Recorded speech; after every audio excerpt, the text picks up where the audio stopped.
The last couple of days have been very difficult, waiting for today, I think. I think that I'll be relieved and we'll have a big burden off of my shoulders that I've had since spring training. And this is well before the season even started. So after today, I think I'll be relieved. Ryne Sandberg died in 2025 as one of baseball's most respected stars, and what they lied about is finally revealed. Sandberg passed away on July 28, 2025, at the age of 65. He was a Hall of Fame second baseman. Fans knew him for his defense, his power, and his quiet respect for the game. But after his death, something strange started showing up online. Articles carried his name next to claims that did not belong to him. Stories mixed his career with talk of a lifetime ban. They mixed his name with a fight over baseball's hits record. They mixed his name with gambling and reinstatement battles. None of that was Sandberg's story. Those events belonged to a different player. And as we set this record straight, tap hype and give this video some hype so more baseball fans can hear the real story. The player behind those darker headlines was Pete Rose. He was banned from baseball. He fought for years to get back in. He denied wrongdoing for a long time before finally admitting the truth. And that admission came only after enormous public pressure had built up over more than a decade. Ryne Sandberg never did any of that. He never gambled on baseball. He never faced a ban. He never asked to be let back in because he never left in the first place under any kind of cloud. His record stayed clean from his first game to his last. So how did two very different careers, built decades apart on opposite sides of the same sport, end up tangled together online after Sandberg's death? The easiest way to see the mistake is to begin with who Ryne Sandberg actually was, before any of the confusion started. Ryne Sandberg and Pete Rose were two separate men. They played different positions. They played for different teams. They lived different lives after baseball. Sandberg spent his career with the Chicago Cubs. He played second base. Rose spent most of his playing days with the Cincinnati Reds. He played the outfield, first base, and third base at different points. These were not small differences. They were two entirely different paths through the same sport. Sandberg finished his career with 2,386 hits. Rose finished his career with 4,256 hits. That number, 4,256, is still the most hits any player has ever recorded in Major League Baseball, a record that has stood for decades without a serious challenger. It is Rose's record, not Sandberg's. Sandberg was never chasing that mark and never claimed it, and no honest account of his career would ever connect him to it. Sandberg entered the Baseball Hall of Fame in 2005. He was voted in by baseball writers because of his performance and his reputation. Rose has never been inducted into the Hall of Fame. For decades, he could not even be considered, because baseball rules blocked anyone on the permanently ineligible list from appearing on a ballot. That block existed because of what happened in 1989. Rose was banned from baseball that year. The ban came after investigators found that he had bet on games while he was managing the Cincinnati Reds. Sandberg has no such history. Nothing in the record connects him to a gambling violation of any kind. So why did these two stories get mixed together online? Timing seems to be a big part of it. Rose died in September of 2024. Baseball changed how it treats deceased players who were banned, and that change came in May of 2025. Then, just 2 months later, Sandberg died in July of 2025. All three events landed close together in the news cycle. Digital publishing today often relies on automated systems that scan for trending names and popular keywords. Words like Hall of Fame, banned, and reinstatement were floating around Rose's story at the same time Sandberg's name was trending after his death. It appears that some of these systems blended the two names without checking the facts carefully.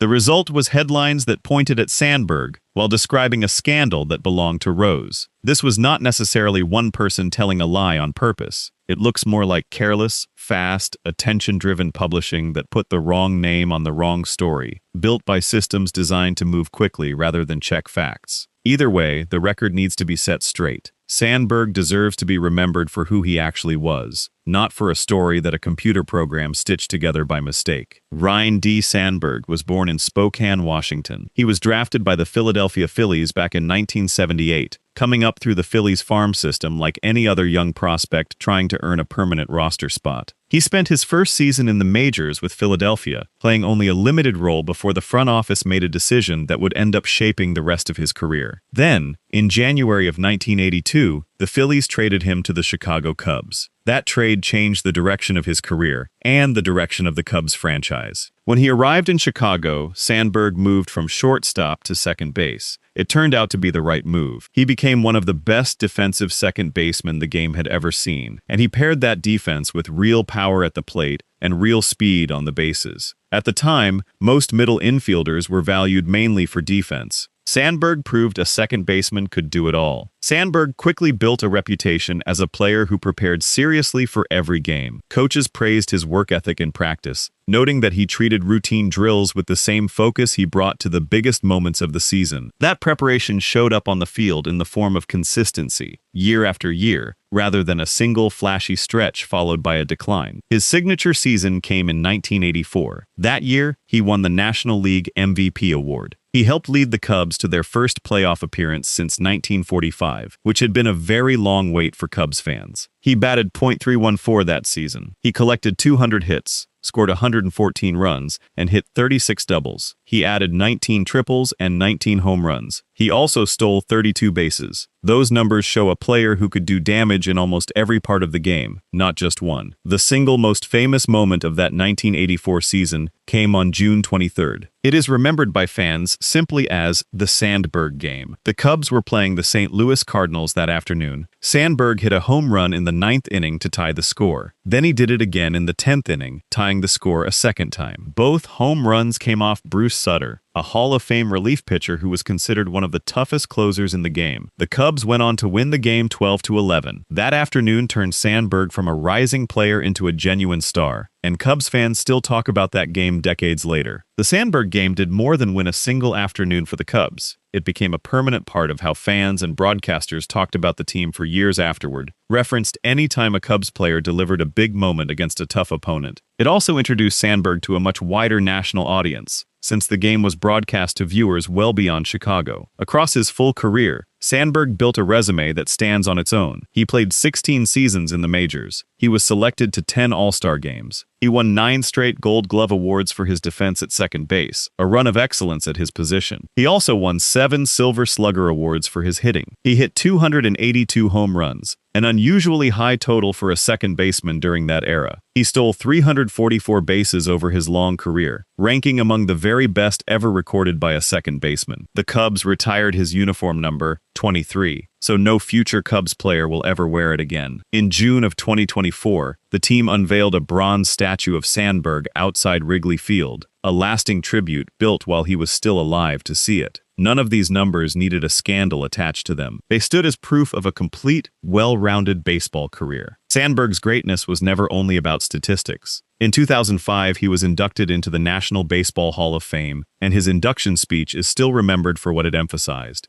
He did not spend his speech bragging about home runs or MVP awards. Instead, he talked about respect. He talked about respect for the game itself, respect for his teammates, respect for the coaches and managers who guided him, and respect for the uniform he wore every day. That kind of message stood out because it was not the easy path. It would have been simple for a player with his numbers to spend an induction speech listing achievements. Sandberg chose a different approach, one focused on how he wanted to be remembered rather than what he had put up in the box score. He spoke about doing the small things correctly, the parts of baseball that do not always show up in a highlight reel or make it onto a nightly recap. He mentioned turning a clean double play, a skill that requires split-second timing and trust in a teammate covering the base. He mentioned executing a hit and run at the right moment, a play that depends on reading the pitcher and reacting instantly. He mentioned laying down a sacrifice bunt when the team needed it, even if it meant giving up a chance at his own statistics for the sake of moving a runner into scoring position. These were not the plays that got a player noticed by casual fans. They were the plays that earned a player respect from the people who actually understood the game at a deeper level, including his own teammates and the coaches who worked with him every day. Sports writers at the time noted that his speech offered a benchmark for character in professional sports, arriving right when the public was hungry for a reminder that talent and integrity could still exist together in the same player. That speech came during a period when baseball was dealing with serious questions about performance-enhancing drugs and cheating. Sandberg's message stood out because it pointed in the opposite direction. He argued that character and fundamentals mattered just as much as talent. Sandberg's Hall of Fame address came during a difficult stretch for baseball's public image. Questions about performance-enhancing drugs were swirling around the sport at the time, and many fans had grown skeptical about whether the game's biggest stars had earned their numbers honestly. Against that backdrop, Sandberg chose to talk about something other than his own greatness. He used his moment on the biggest stage of his career to point back toward the values that first drew him to the game as a kid. He talked about showing up on time. He talked about running out every ground ball, even in a lopsided game late in the season. He talked about respecting the umpires, even when a call went against him. None of these things show up in a box score. They do not appear next to his batting average or his home run total. But they were central to how his peers and his fans came to see him, and they help explain why his reputation stayed so clean for his entire life in the sport. This is exactly why placing Rose's gambling scandal next to Sandberg's name causes real damage. Sandberg spent his career building a reputation built on discipline and respect. He never had to explain away a rule violation. He never had to apologize for lying about his conduct. He never needed a policy change decades later just to be considered fairly. Attaching someone else's controversy to his name erases the very thing that made him different. It buries the actual lesson of his career under a false story that was never his to carry, and it does a disservice to everyone who admired him for the reasons that actually mattered. The final chapter of Sandberg's life was a medical battle, not a fight over reinstatement or a scandal of any kind. In January of 2024, he announced that he had been diagnosed with metastatic prostate cancer. Metastatic simply means the cancer had already begun spreading beyond where it started. He underwent chemotherapy along with targeted radiation treatment. By August of 2024, scans showed no sign of active disease, and Sandberg publicly announced that he was in remission. For a while, it looked like the fight was behind him. Then, in December of 2024, follow-up scans found that the cancer had returned. This time, it had spread to other organs in his body, a difficult update to share with the fans who had celebrated his remission just a few months earlier. Sandberg went back into treatment, receiving intensive care through the early and middle parts of 2025, facing a harder fight the second time around. Even while dealing with this, he stayed connected to the Chicago Cubs community, showing up when he could and staying in touch with the fans who had supported him for decades. He remained active in sharing updates about his health, giving fans an honest picture of what he was going through rather than staying silent. On July 28, 2025, he died at the age of 65. According to reports, he was surrounded by his family when he passed, closing out a life that had touched generations of baseball fans. It helps to understand a little bit about why this kind of cancer can be so hard to beat. Some cancer cells can actually change over time. A treatment that works well at first can lose its effect later because the cancer shifts into a different, more aggressive form. Doctors sometimes cannot catch this shift using a single blood test because that test may not reveal the new form of the disease. That is one reason doctors often rely on scans and other kinds of testing alongside blood work to get a fuller picture of what is happening inside the body. Doctors also rely on other tools beyond a basic blood test when a cancer like this comes back in a more aggressive form. Advanced scans, sometimes called PSMA PET scans, can help doctors see where the disease has spread with more detail than older methods allowed. Genetic testing is another tool doctors use, checking for changes in specific genes that can affect how a cancer behaves and how it might respond to treatment. None of this is simple, and none of it guarantees an outcome. It shows why a cancer that looked beaten in August can still return more dangerous just a few months later.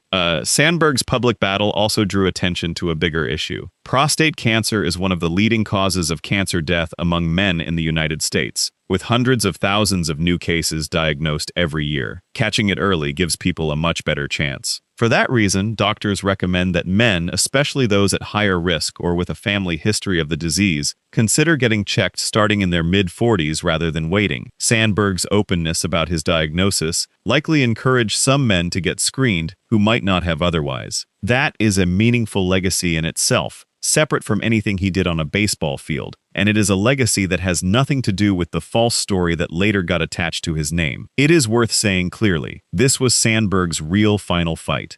It was a fight against cancer, fought with his family beside him. It was not a fight for reinstatement to baseball. It was not a fight to clear his name from a gambling scandal. Those struggles belonged to somebody else entirely. That somebody else was Pete Rose. The hit record, the betting investigation, the years of denial, the ban, and the repeated requests to be let back into baseball all belonged to him, not to Sandberg. Before looking closely at the scandal that followed Rose, it is only fair to start with what made him great in the first place. Rose earned his reputation the hard way, through effort, hustle, and remarkable consistency at the plate over a very long career that stretched across parts of 3 different decades. Whatever came later does not erase what he accomplished as a player on the field. He was not a quiet, low-key competitor. He played every single game like it mattered, whether it was a meaningless game in April or a tense contest in October, and that attitude became his defining trait long before any controversy ever touched his name. Great numbers, though, did not erase the decisions he made afterward, and those decisions are worth examining honestly, without either ignoring his talent or excusing what came next. Pete Rose played 24 seasons in the major leagues, from 1963 all the way through 1986, a stretch long enough to span multiple eras of the sport. Fans nicknamed him Charlie Hustle because of the intense, all-out energy he brought to every single game, whether it was a regular season contest in the middle of a long summer or a high-pressure moment in the World Series. He was known for running to first base on a routine walk, a small habit that came to symbolize his entire approach to the game. He finished his career with 4,256 hits, still the record in Major League Baseball. He also holds the record for most games played, at 3,562, and the record for most at-bats, at 14,053. On top of that, he collected 3,215 career singles, a total built 1 ground ball and 1 line drive at a time, over more than 2 decades of steady, relentless production. Rose was a central figure on the Cincinnati Reds teams known as the Big Red Machine, one of the most feared lineups in baseball history during the 1970s. A lineup packed with future Hall of Famers that dominated the National League for the better part of a decade. Those Reds teams were known for putting constant pressure on opposing pitchers and for playing with the same relentless energy that Rose himself brought to every game. He won 3 World Series championships during his career. He also won 3 batting titles, showing he could hit for average as well as volume, year after year, even as pitchers around the league adjusted their approach against him. In 1973, he won the National League MVP award. Over the course of his career, he was selected to 17 All-Star teams, a number that reflects just how long he stayed near the top of his sport.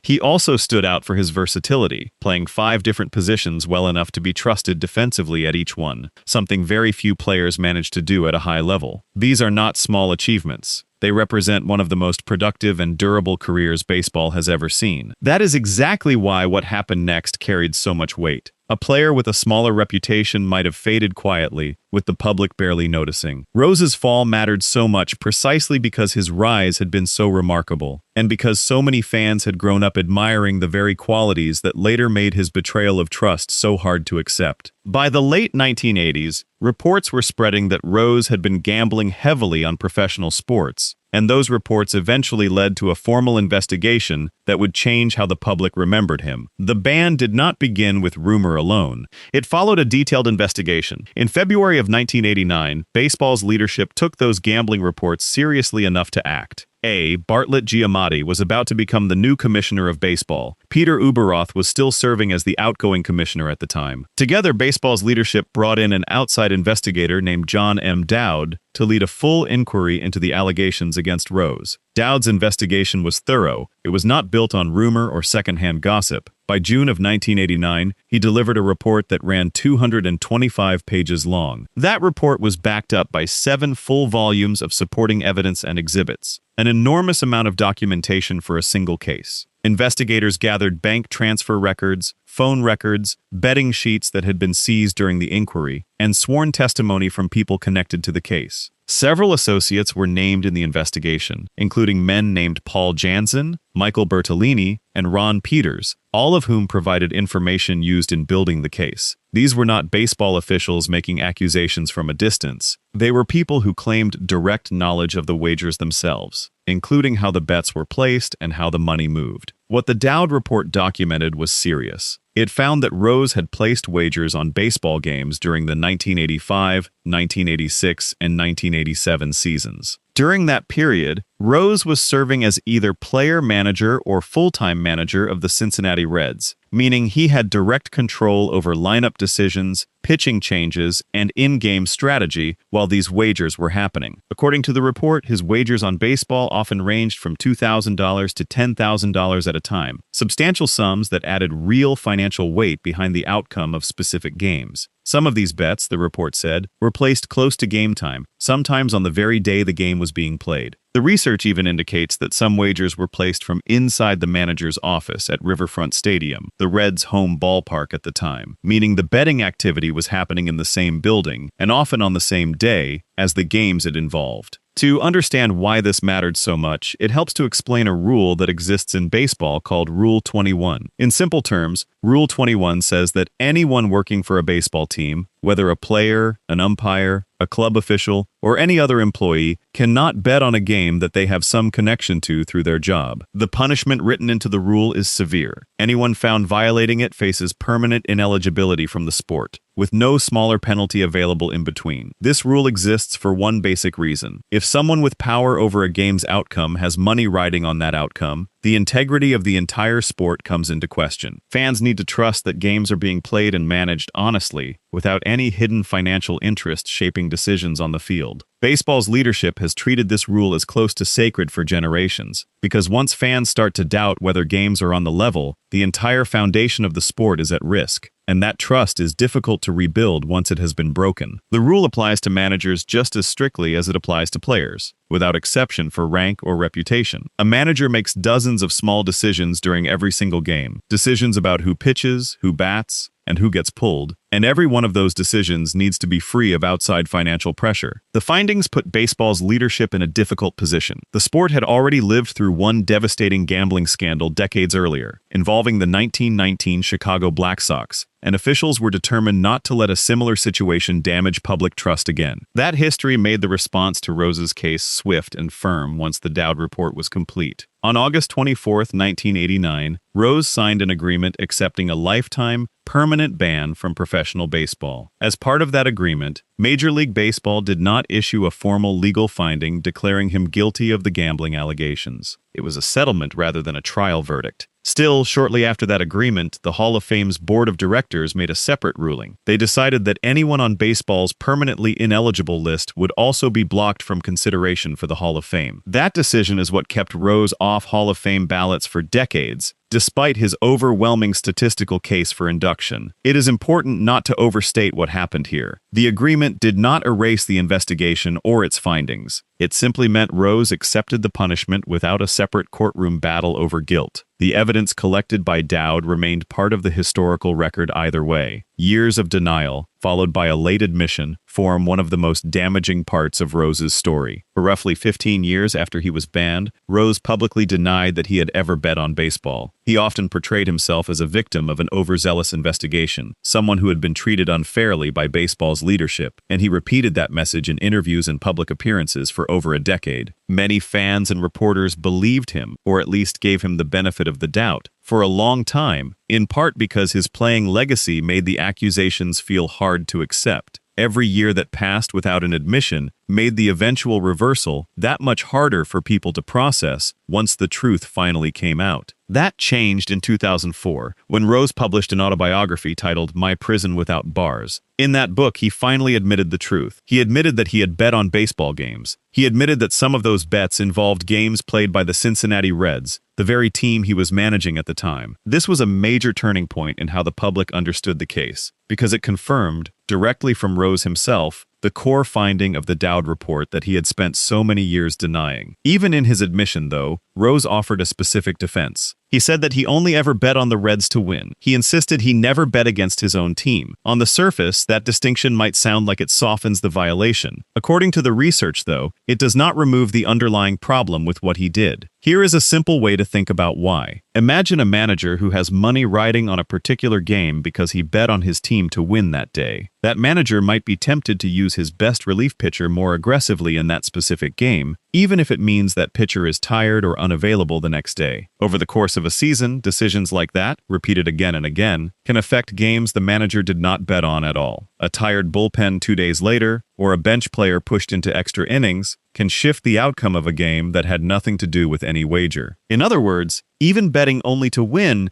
can quietly shape decisions in ways that hurt fair competition elsewhere on the schedule. This does not prove that Rose deliberately tried to lose any specific game, and nothing in the research suggests that he did. It simply shows why baseball's rule does not carve out an exception for betting only to win. The core problem was the presence of financial incentive at all, not just the direction of the bet. Because once money enters the picture at all, every decision becomes harder to trust completely. Taken together, this sequence tells a clear story. Rose first denied the central accusation for about 15 years. Then, when he finally admitted it, he offered a defense that explained his mindset, but did not undo the rule he had broken. The admission answered one question, whether he had bet on baseball, but it opened up a new one about how much trust the public could place in everything else he had said for those 15 years. Rose's post-playing life involved more than just the gambling case. In 1990, he pleaded guilty to 2 felony counts connected to filing false tax returns. As a result, he served 5 months in federal prison, a real consequence that had nothing to do with anything happening on a baseball field. He also had to pay back taxes, along with significant financial penalties tied directly to the case against him. This added another serious mark to his record, separate from the baseball ban itself, and it happened while the gambling controversy was still fresh in the public's mind. In later years, testimony surfaced alleging inappropriate relationships involving underage girls dating back to the 1970s. These were serious allegations that surfaced publicly many years after the events they described. They remain described in the research as allegations and testimony, not as a criminal conviction. It would not be accurate to describe this as a matter that was resolved in a courtroom with a formal guilty verdict on that specific charge. And this video will not go beyond what the research actually documents. Even so, these claims further complicated how the public viewed Rose's legacy, adding another layer of concern beyond the gambling case and the tax conviction. Between the ban, the tax case, and these later allegations, Rose's public reputation carried far more weight than just one scandal. And each new issue made it harder for many fans to separate his playing career from his conduct off the field. Rose spent decades trying to get his ban lifted, treating it as one of the central goals of the rest of his life after baseball. He submitted requests for reinstatement to several different baseball commissioners over the years, including A. Bartlett Giamatti, Fay Vincent, Bud Selig, and Rob Manfred, watching leadership change hands in the sport, while his own status stayed exactly the same. Each time, the answer was no. In December of 2015, Commissioner Manfred issued a formal rejection of Rose's petition, closing the door once again after years of waiting. According to the research, Manfred pointed to a few specific reasons for that decision. Rose was reportedly still involved in legal gambling activity at the time, which raised concerns given his history. His statements during interviews were described as inconsistent from one telling to the next, making it difficult for baseball's leadership to trust his account. And Manfred did not see enough evidence that Rose had truly changed the way he approached his relationship with gambling and baseball, which had been at the center of the entire case from the very beginning. Rose died before baseball changed its policy. He passed away on September 30th, 2024, at the age of 83. He never got to see his ban lifted while he was alive, despite decades of trying. After his death, representatives acting on behalf of his family asked Major League Baseball to reconsider how the permanently ineligible list should apply to people who had already died. That change cleared a path, but it did not clean the record. The real deception here was never about hidden facts or secret history. It was about 2 very different legacies getting blended together by careless, fast-moving digital publishing. Sandberg represented defense, fundamentals, quiet respect, and a career with no gambling violations of any kind attached to his name. Rose represented one of the greatest hit totals the sport has ever produced, mixed together with gambling violations, years of public denial, a felony conviction, and serious personal allegations that followed him for the rest of his life. Digital publishing systems that chase attention over accuracy caused real harm here, and that harm cuts in more than one direction. It placed guilt on Ryne Sandberg that was never his to carry, tying his name to a scandal he had absolutely nothing to do with, at the exact moment his family and his fans were grieving him. At the same time, it prevented an honest, clear examination of Pete Rose's actual case, burying the real facts of his story under a misleading headline aimed at a different, unrelated man. Rose's case deserves to be understood clearly on its own terms. Both the genuine greatness of his playing career and the real seriousness of what he did afterward, without getting flattened into a clickbait headline that borrows a more sympathetic name. When two legacies get mixed together like this, the public's memory of both men gets weaker, not stronger. Neither man is served well by a false connection, no matter which direction the confusion runs, and neither family deserves to see a loved one's name misused this way. Ryne Sandberg deserves to be remembered accurately. He deserves to be remembered as a Hall of Fame second baseman who played the game the right way for 16 seasons.